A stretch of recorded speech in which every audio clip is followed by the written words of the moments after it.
So if I can introduce myself first, I'm Susan Hillier and I'm the Dean for Research at one of the academic units at the University of South Australia. I'm delighted to be chairing this session. I'm just going to check the chat. I'd like to acknowledge that we're meeting, some of us are certainly meeting in Ghana country, whichever country you're meeting on, that we pay our respects to elders, past, present and future, and we respect that their ongoing connection with the country. So I am really delighted to chair this session with two of my colleagues. I'm very honoured to call them colleagues. They do fabulous work that is constantly inspiring, and I'm really delighted that they can give you an overview today of their work. Our first speaker is Professor Libby Roughead, who will be known to most of you. She leads the Quality Use of Medicines Pharmacy Research Centre in Clinical and Health Sciences at UniSA. She's an NHMRC funded Senior Principal Research Fellow. And her particular interest is in investigating the use of medicine in a way that gives us hard data so we can understand the quality uses of medicine and the impacts when medicine is not used correctly. And what is even more important is that data is put to use in terms of trialling interventions to improve the use of medicine and evaluating those interventions. So I'm delighted to welcome Libby, and I'll pass it over to you. Thank you, Susan. And that was very nice. Susan's making my job easy for me by telling you what I do, so I don't have to. But what I wanted to do today was introduce you to the Research Centre, of which I have the privilege of being the Director, the Quality Use of Medicines and Pharmacy Research Centre. We're a research centre, let's hope this works. We're very much a multidisciplinary research centre. We started off in 1992 as the Pharmacy Practice Research Group, but we've had our name since 1998, so we've been going for 20 years. We have more than 40 staff. We have expertise in clinical medicine, pharmacy, nursing, medicine, the clinical sciences, the biological sciences, the pharmacokinetics, the systems pharmacology, medicinal chemistry. We have staff with expertise in the behavioural sciences, including ethnopharmacology, behavioural psychology and health program and planning. And of course, where can you be in the modern world without the people with expertise in biostatistics, epidemiology, machine learning and digital health? As Susan described for you, our research enterprise is pretty simple, really. We just try and improve the use of medicines in practice.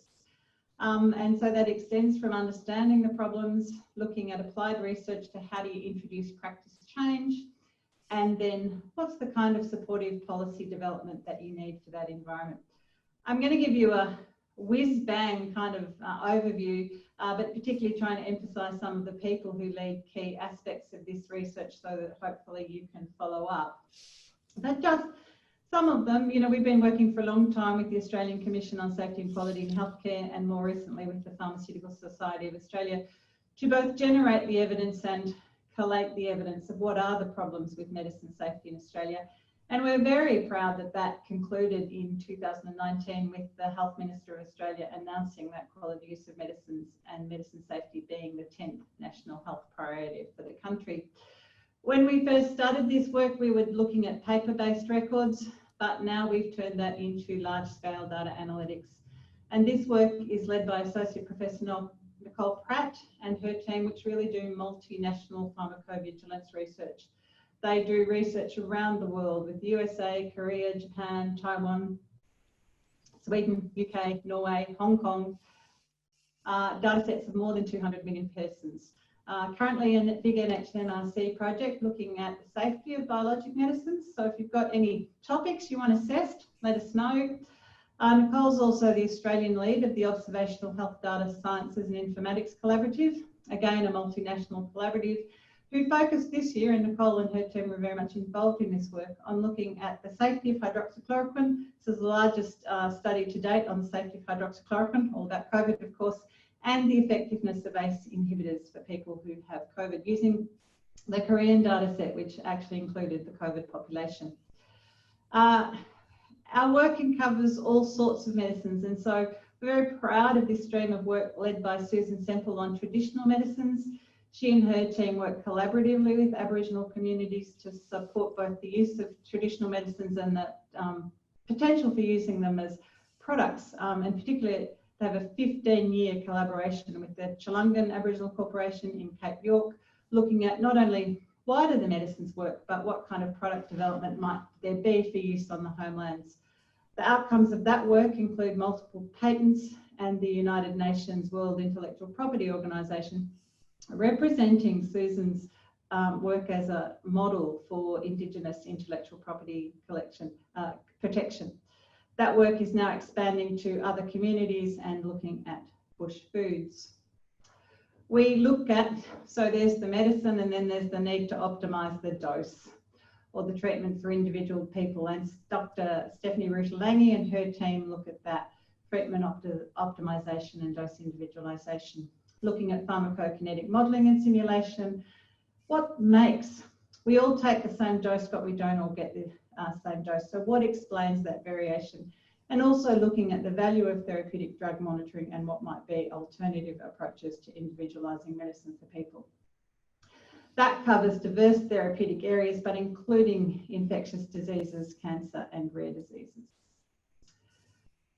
We also have work that looks after vulnerable patients, and this program of work on dementia is led by Dr. Lisa Calachlet, looking at what kind of care do people with dementia get. And you can see they're using 15 different medicines, they're visiting the doctor every 11 days, they're seeing 4 different doctors. Care's pretty complex. They're missing out on things that might help them. And so a whole program of work of how do you look after patients who are vulnerable. Of course, they're taking a lot of medicines, and one of the big challenges, there's a challenge of optimising doses, but there's the challenge of ceasing medicines.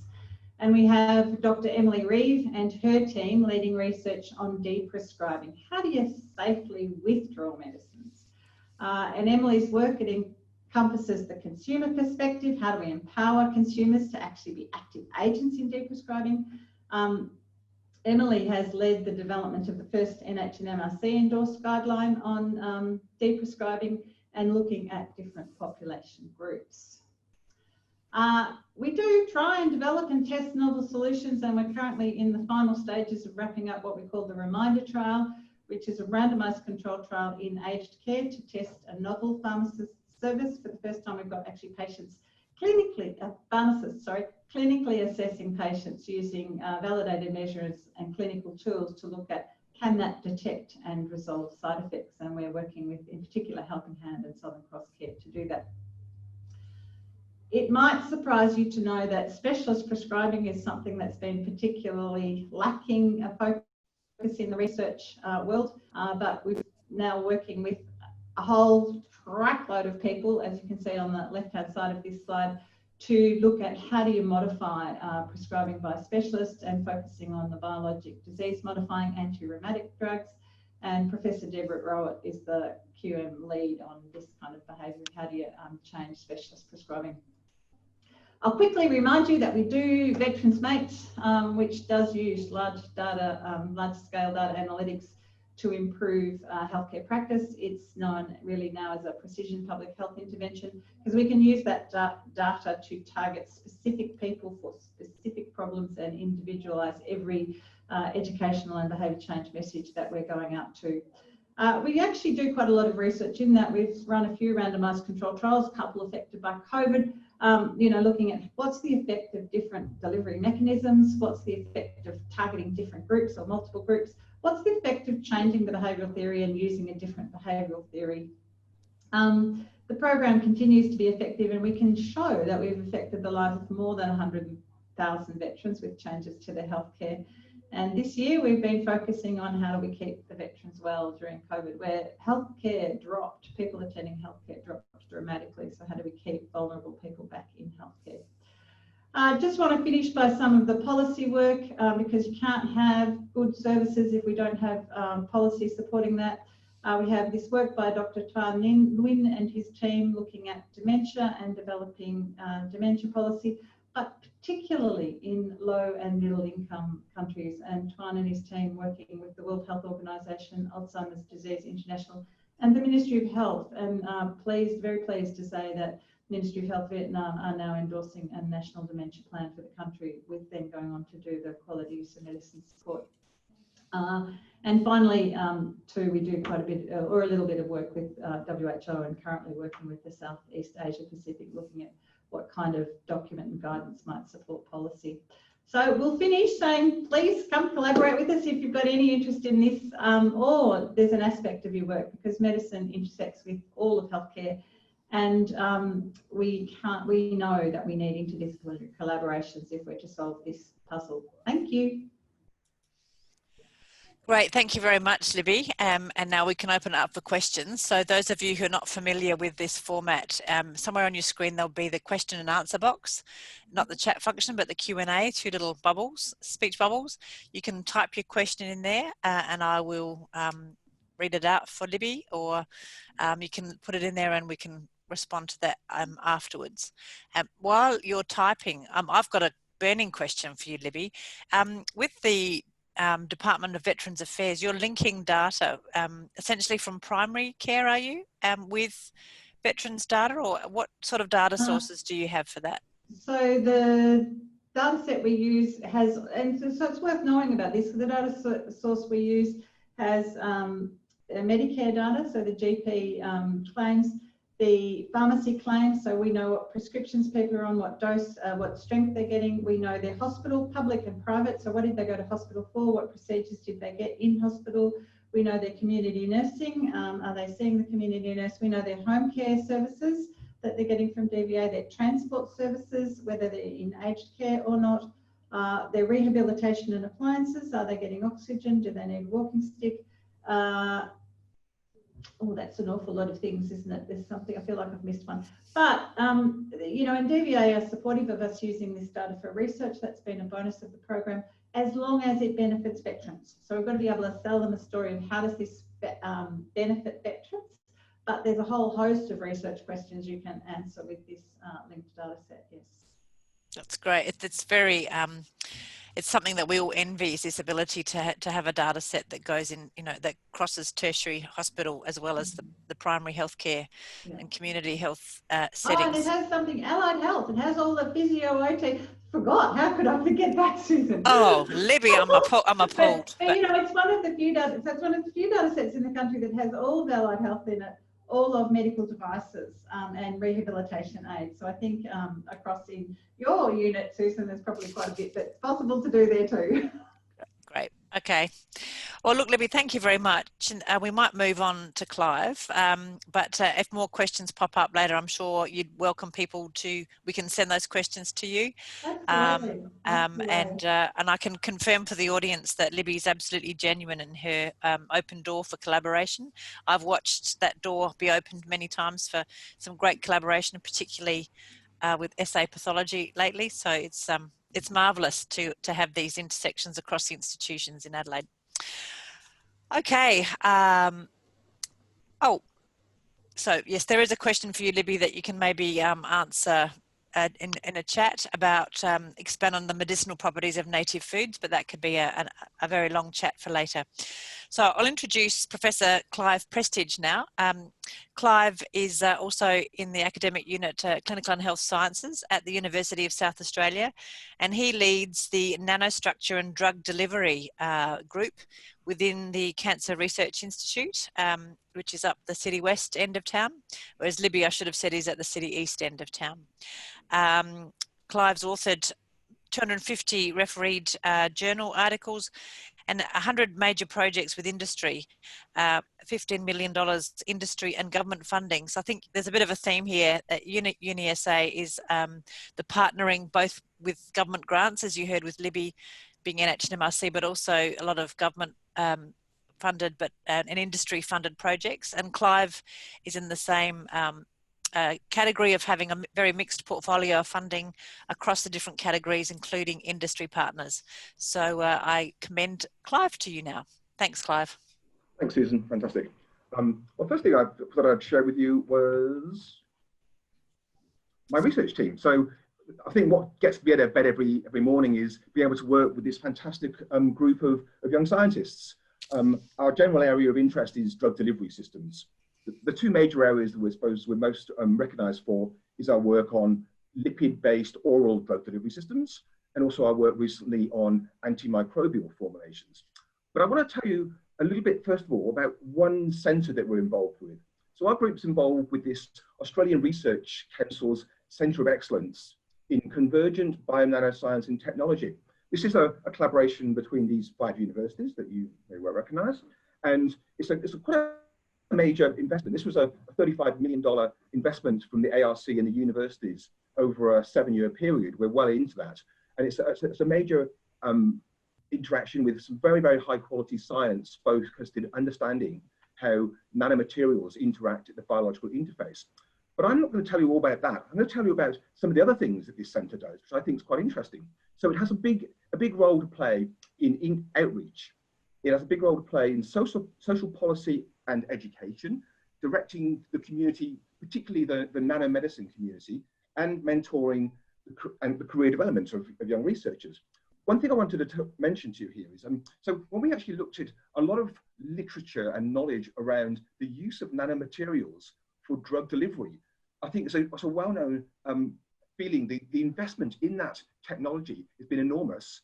The number of materials that have actually gone into commercial clinical use is less impressive. So when we looked at that, we found there's a real challenge with respect to quality control in that space. So we put together this perspective in Nature Nanotech, which basically gives the community information, the minimum information reporting in bio-nano experimental literature. Sounds a bit, it's got a nice acronym called Meribel. And the beauty of it, if you're a young researcher, or if you're a new researcher working in that space of nanomedicine, this will give you a checklist of things you might consider when you actually start to put together quality materials. It'll tell you about material science, the in vitro and the in vivo assays that you might want to utilize. Okay, let me move on just about this idea of nanostructure. So let's think about biology.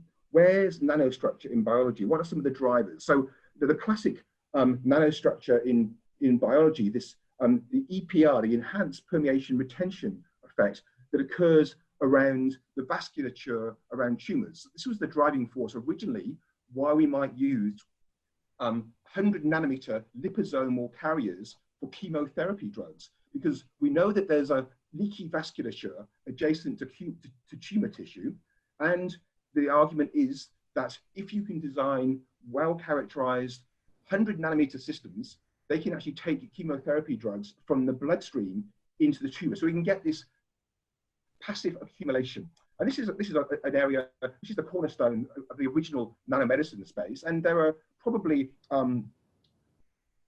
35 products that have been commercialized using this type of approach. Let me talk about some other interesting areas where nanostructure plays a role. So we've got a big interest in lipid digestion and lipid-based drug delivery systems. When fats are digested in our gastrointestinal tract, interestingly, very small homogenized oil droplets are digested and emulsified into a whole array of actually nanostructured carriers. We actually, in our gut, with the excretions that come from the gallbladder and the pancreas, we get a whole range of liposomal phases, we get liquid crystalline nanoparticles, and we get various micelles. These actually play an enormously important role in driving solubilization and absorption of both nutrients and also drugs, of course. And that's what we use that biology in our drug delivery research. One final and probably a little bit more less attractive feature here. This is an infective wound. So here we've got a bacterial biofilm infection, that green slimy stuff. So bacterial biofilms are another interesting biological barrier. There's a lot of interesting structure between the community of pathogens that reside within these infections, the extracellular matrix, and a whole array of proteins and other biomolecules. So we've used some of these are the challenges that we face. Some of these are the actual things we overcome. So what do? We use various building blocks. So in our sort of as a pharmaceutical scientist, we make delivery systems for challenging drugs. So our building blocks, these can be molecular, polymeric, lipid, inorganic, and we can do various things with those. We can use bottom-up versus top-down approaches to make these interesting hierarchical structures. And we can use chemistry we can use self-assembly, or we can even use forced assembly to create interesting biocompatible carriers for our drugs that can take them into the body and overcome these various biological challenges. So I want to move on now to a couple of examples. So I want to tell you a little bit about concepts and case studies. So two generic areas, the intestine as a biological barrier. I'll tell you a little bit about some of our technologies that we've actually developed. And in the area of combating recalcitrant infections, for us, the two big challenges are bacteria in biofilms and intracellular bacteria, and how we can use some of these nanostructured carriers for overcoming those challenges. So let me talk about one of the technologies we've developed in our group for quite some time. We've taken a long way from that sort of benchtop to bedside. It's called LipoCeramic Technology. It's basically a smart pill technology. It's in simple terms, we've taken milk, we've taken sand, we've coupled them into a sort of hybrid material, and we've used that to improve the way we can get drugs to absorb across the gastrointestinal tract. But realistically, we've actually used specifically engineered nano droplets of lipid, and we've used commercially available or generated porous silica materials to generate interesting materials. And how do these work? What do they do? So Joyce is a postdoc now in our research group. He's done a lot of very fundamental research work to understand how nanostructure in these advanced materials control the way our gastrointestinal enzymes, particularly the lipases within our gut, work. So we can actually generate materials that can change the way the lipase enzymes in our gut work, and they can be used to drive the solubilization and absorption of poorly soluble compounds. So this is one of the early studies where we were able to show for the drug celecoxib, we were able to drive absorption of this drug using one of our hybrid carrier systems, silica lipid systems, to a much higher extent than the normal fed state absorption, which is quite an interesting concept. And this is a concept we've taken, we've obviously have a patent portfolio here, we've taken it out into a sort of a spin-off company. We did an initial human clinical trial at Roughead Hospital, but more recently, one of our PhD students, Talia Mayola, has taken this into a local clinical trial where we've actually done it in-house. We did a small phase 1 trial on healthy volunteers. And this is on our sort of second generation technology. So we looked at the compound simvastatin, a well-known statin cardiovascular drug. And we've been able to show by formulating it in this lipoceramic form, we can get something like 3.5 times improved bioabsorption. So, and this is the active metabolized simvastatin acid compound.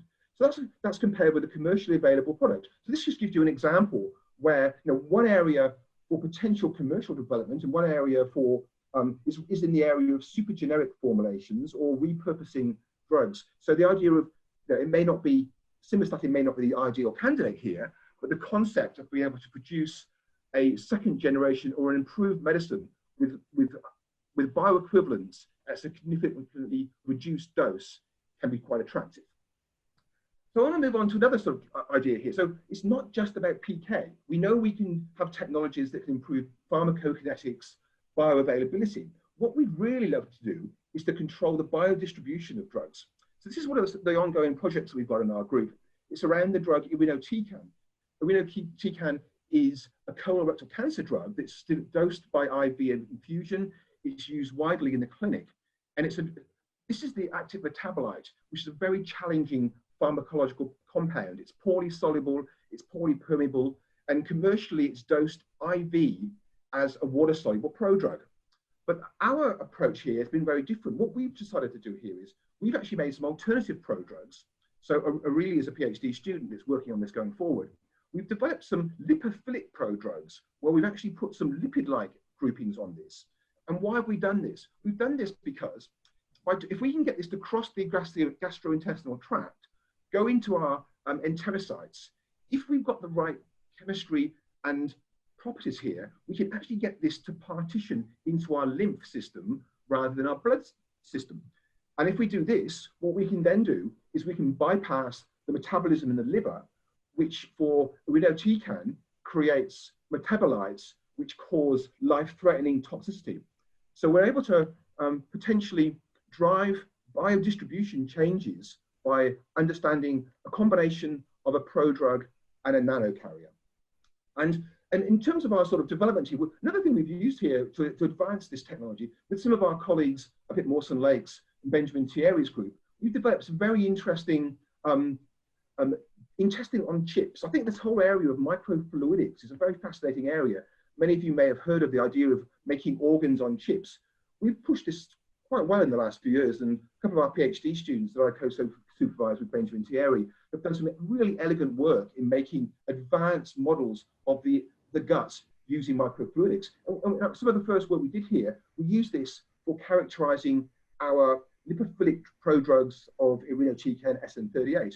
And to cut a long story short, we've got to a point now, we can take a nominally injected drug, we can make a prodrug, we can use a nanocarrier, and we can get exposure in the body, which is equivalent through an oral route that you can get with IV delivery. And now through collaborations with Joanne Bowen's group at Adelaide University, we're actually appraising how this affects the biodistribution and the toxicity and efficacy in various tumor models. So this is work ongoing, but I think the concept of not just changing PK, but changing biodistribution. I want to now flash over to our work in the area of infectious disease and bacterial. Last one, Clive. Okay, so we've developed a thing. Nikki Thomas in our group have established the Adelaide Biofilm test facility. Here we've got a combination of a whole array of fantastic in vitro and in vivo models that can actually characterize the way that pathogens exist in this biofilm nature. And we can also couple that with some of our, so we call them nanocarriers for antibiotics. And there's a whole range of interesting projects going on and capabilities in this space. So I think we all know that the massive challenge of antimicrobial resistance is upon us. And we believe that by using some of our technologies, we can actually overcome this by driving, reducing the potential for subtherapeutic levels of antibiotics. I was going to talk to you about one of our technologies that can deliver drugs to the lungs, but I won't. I'll shut up and I'll say, hopefully I've shown you that nanostructured materials offer opportunity for repurposing, repositioning, and rescuing certain medicines that may not have ideal properties. And if you're a medicinal chemist or a biomedical researcher, you're working in the space of new chemical entities, my suggestion is build in formulation early in your preclinical development. I've seen so many examples where people have taken drugs a long way through the pipeline, and they've got challenges which could be overcome if you actually consider formulation at an early stage, and therefore take the best possible formulation into the clinic. And just want to obviously acknowledge my research group and numbers of sources of funding for this research, the usual. And thanks very much. Thanks very much, Clive, and hopefully that's excited a bit of interest in the audience. In the interest of time, because this is a sweet snapshot for 30 minutes, we close now, but I know that Clive would welcome contact. His door is open, as is Libby's, for you to approach them about any questions that you might have about their research or about collaborations, and we look forward to hearing more from you, from the audience. On that note, it's 5:30. Thanks very much, everybody, for attending. I wish you a good evening, and thanks. We have a virtual round of applause for Clive and Libby. We can we'll just do a little virtual clap, and I look forward to meeting you all again at the next session. Thanks very much for coming. Thanks, Clive.